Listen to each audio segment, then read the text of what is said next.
Welcome back to Bible Talk with Dave and Teresa. Today we're going to discuss Daniel chapter 1 verses 17 through 21. We are reading the Christian Standard Bible Version, so let's get started. God gave these four young men knowledge and understanding in every kind of literature and wisdom.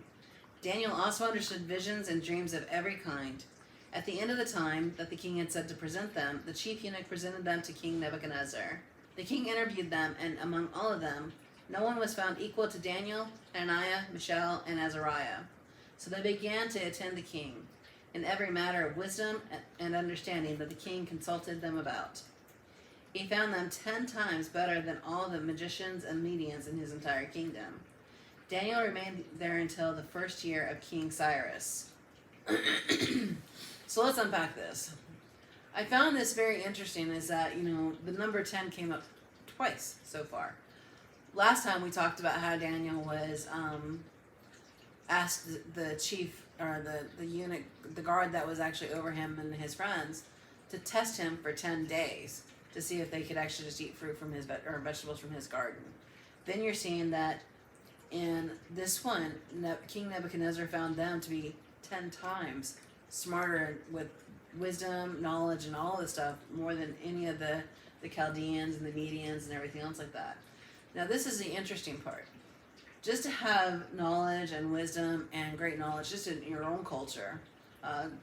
David and I are from the U.S., so but we're also from different states. I was born in Utah, he was born in California, so we have two different aspects of what we know from those cultures and then how we were raised. Dude. But I was also raised in Texas, so I have the South, y'all, And there are things that the South say that he's not used to. Part of what South will say is we'll send in a end of a sentence with "you heard me," and he never heard that before. My other favorite, not to get off on a tangent too much, yeah, it was like blah blah blah blah blah blah blah. I tell you what. That one. What? It's a very common Southern thing that we do. So there's different cultures in all of this, and just with us being U.S. citizens, and then also different states from where we're at, those are different cultures. So what you're doing now is not only are you seeing that Daniel and his friends were, they knew their culture in Judah and being Israelites. They knew their culture of being Jews. But God blessed them to not only know that culture, but they knew the Chaldean culture. They knew the wisdom culture. They could speak everything. That takes, and that was in 3 years. Yeah, realistically, they had to learn the language too. 3 years, which means, sorry, Charity, which means that has to be strictly, that's God-driven.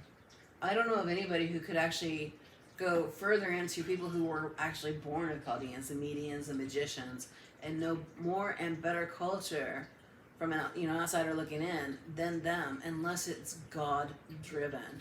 So that shows again God's loyalty to Daniel and his friends because of Daniel's faith, discipline, and loyalty to God Himself. Yeah, can I interject something really Yeah. quick? Okay, yeah. The last part of 21, Daniel remained in the royal service until the reign of King Cyrus. King Cyrus was Persian. He took he took over in 539 BC, so you're looking at Daniel and his friends served in the Babylonian Empire for almost 60 years, 60. So it was their entire life, their entire adult lives were spent in captivity.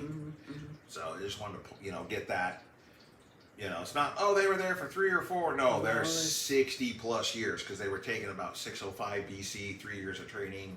Then Cyrus took over in 539. So they were, 6 decades. Yeah, basically, they were essentially Babylonians. So that's all I wanted to say. The next thing you want to see is that King Nebuchadnezzar is very serious about these qualifications. And the reason why I say that is because he didn't have someone else interview them. He interviewed them. Every single one he interviewed personally. A king is already busy, so you can understand, how serious this is. If King Nebuchadnezzar says, I want to know exactly how well you are, so I will interview you. He didn't use, someone of the next level down, or prince or whatever. He said, no, I will go see.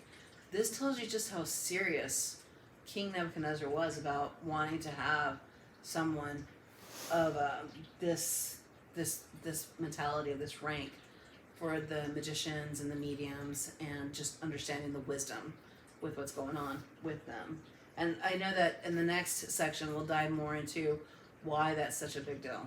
So yeah, it doesn't say why they were taken to the king, what the purpose was.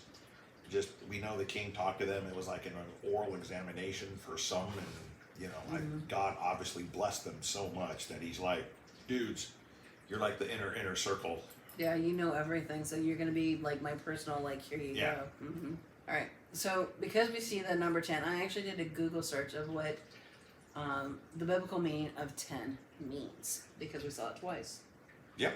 And we know that when you see something repeated in the Bible, we're told over and over again, pay attention. Yep. So, the number 10 means completeness, dividend, and to the perfection of God's will. So now we're understanding this was all God driven. 10 days, it's going to be God's will, perfection, everything there. 10 times better than all the mediums and the magicians. Yeah. It's because this is going to be God divine. It's God's will. They cannot compete with God. So that's why we're seeing the number 10 so many times. 10 has everything to do with God's completeness, God's divinity, and God's will. Yeah. No argument there. Thank you for joining us for Bible Talk. If you want to see sections or Daniel chapter 1, click here. Until next time, we bless you. You have a blessed day. Bye. Bye.